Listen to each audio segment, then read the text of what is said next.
പറയാ അങ്ങനെ ജാനകിയുടെയും അഭിയുടെയും വീട്ടിലെ ഈ ഒരു യുദ്ധത്തിൽ നമ്മുടെ ജാനകി വീണ്ടും ജയിച്ചിരിക്കുകയാണ്. അതേ പ്രേക്ഷകർ നമുക്ക് ഇന്നത്തെ പ്രൊമോയിൽ കാണുവാൻ സാധിക്കുന്നുണ്ട്. നമ്മുടെ അജയ് തിരികെ വരുന്നു. നമ്മുടെ നിരഞ്ജനയുടെ കാര്യത്തിൽ താലി കെട്ടുന്നു. ശേഷം വിളക്കൊക്കെ എടുത്ത് നമ്മുടെ നിരഞ്ജന അളകാപുരിയിലേക്ക് വലതുകാൽ വെച്ച് പ്രവേശിക്കുന്നു. അപ്പൊ ഇതൊക്കെ കണ്ടിട്ട് നമ്മുടെ അപർണയ്ക്ക് അങ്ങോട്ട് സഹിക്കാനേ പറ്റുന്നില്ല. നമ്മുടെ അഭിയാണ് എവിടെയൊക്കെയോ പോയി നമ്മുടെ ജാനകി നമ്മുടെ തമ്പിയുടെ ഭാര്യയോട് അപർണയുടെ അമ്മയോട് സംസാരിച്ച് കുറേയൊക്കെ കാര്യങ്ങൾ മനസ്സിലാക്കുന്നുണ്ടല്ലോ. അപ്പൊ ആ ഒരു അമ്മ പറഞ്ഞത് തമ്പിയേട്ടൻ ഫോൺ ചെയ്യുന്നത് മാത്രമേ ഞാൻ കേട്ടിട്ടുള്ളൂ, എങ്ങോട്ടേക്കാണോ കൊണ്ടുപോയിരിക്കുന്നതെന്ന് എനിക്ക് അറിയില്ല എന്ന് പറയും. അപ്പൊ ആ ഒരു അമ്മ തന്നെ സമ്മതിച്ചു തമ്പിയാണ് ഇതിന് പിന്നിൽ എന്നുള്ളൊരു കാര്യം. അപ്പൊ ജാനകിക്ക് എവിടെയൊക്കെയോ സംശയം തോന്നി അബീനെ അങ്ങോട്ട് പറഞ്ഞു വിടുന്നുണ്ട്. ശേഷം നമ്മുടെ അബി അജയിനെയും കൊണ്ടാണ് തിരികെ വരുന്നത്.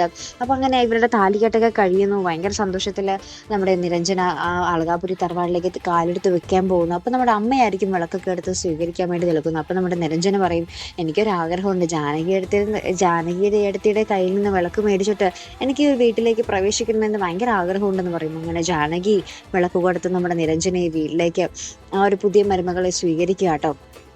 അപ്പം നമ്മുടെ നിരഞ്ജന ജാനകിയോട് പറയുന്നുണ്ട്, എൻ്റെ ഈ ഒരു സന്തോഷത്തിനും എൻ്റെ ഈ ഒരു പുതിയ ജീവിതത്തിനും എൻ്റെ ഈ ഒരു സ്വപ്നം സഫലീകരിക്കാനൊക്കെ സഹായിച്ചത് ജാനകിയെടുത്തിയാണ്. അപ്പം ജാനകിയെടുത്തിയുടെ കൈകൊണ്ട് തന്നെ വിളക്ക് വാങ്ങി ഈ വീട്ടിൽ കയറണം എന്ന് തന്നെയാണ് എൻ്റെ ഏറ്റവും വലിയ ആഗ്രഹം, അതെനിക്ക് സാധിച്ചു എന്നൊക്കെ പറഞ്ഞ് നമ്മുടെ ജാനകിയോട് ഭയങ്കര സന്തോഷത്തിൽ സംസാരിക്കുന്നതും കെട്ടിപ്പിടിക്കുന്നതുമായിട്ടുള്ള ഒരു മുഹൂർത്തങ്ങൾ കേട്ടോ. അപ്പം ഇതെല്ലാം പുറകിൽ നിന്ന് നമ്മുടെ അപർണ കാണുന്നുണ്ട്. അപർണയ്ക്കാണെങ്കിൽ ഇതൊക്കെ കണ്ടിട്ടങ്ങാട്ടും സഹിക്കാനേ പറ്റുന്നില്ല. താൻ എല്ലാ സ്ഥലത്തും തോറ്റുപോവുകയാണല്ലോ എന്നൊക്കെ ചിന്തിച്ച് ഭയങ്കരമായിട്ടുള്ള ഒരു നിമിഷത്തിൽ നിൽക്കുക നമ്മുടെ അപർണ. അപ്പൊ എന്തായാലും നമുക്ക് കാത്തിരുന്ന് കാണാം. ഇനി ആ അളകാപുരിയിൽ ഇനി പൂരം തന്നെ ആയിരിക്കും അല്ലെ, 3 മരുമക്കളും തമ്മിൽ എന്തായിരിക്കുമല്ലോ, നമ്മുടെ ജാനകിയും നമ്മുടെ നിരഞ്ജനയും ഒറ്റയ്ക്കിട്ട്, നമ്മുടെ അപർണയാണെങ്കിൽ അവിടെ ഒറ്റയ്ക്ക്. അപ്പൊ എന്തായിരിക്കും സംഭവിക്കാൻ പോകുന്നത് അല്ലെ, കാത്തിരുന്ന് തന്നെ കാണാം. അപ്പൊ ഇതുപോലുള്ള പ്രൊമോ റിവ്യൂസിനും എപ്പിസോഡ് റിവ്യൂസിനും ഒക്കെ നിങ്ങൾ മറക്കാതെ ചാനൽ സബ്സ്ക്രൈബ് ചെയ്യുക. അടുത്തൊരു വീഡിയോ വരുന്നത് വരയ്ക്കും ഗുഡ് ബൈ.